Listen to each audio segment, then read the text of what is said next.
用極濃嘅椰漿嚟做湯底，你試過未啊？哇！呢個湯底真係一絕啊！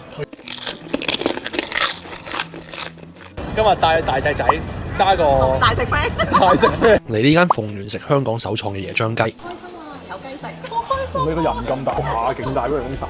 佢嘅食材不論雞、牛同埋海鮮菜都非常新鮮，但係今日嘅重點就係佢嘅鮮榨椰漿。平時咧就有人服侍嘅，但係今日咧我哋想更加濃郁，就自己加錢揸多一份出嚟，加埋啲椰肉椰青落去。喂，大佬你睇下濃郁到，雞熟咗咧，你飲啖湯先，個湯好清甜。煮4分鐘4分。哇！超清甜。真係好清甜喎！最初咧我哋會點下豉油嚟食啊，後尾發現我好少學咧食椰子雞咧，我係直頭唔使點豉油咯，佢係好鮮甜。最後發現連海鮮同牛打邊爐都唔使點醬。哇！呢個湯底真係一絕啊！今日嚟食嘅隱藏食法，2份椰漿。我哋真係直接將啲醬油擺埋一邊，就咁食個食材都非常之清甜。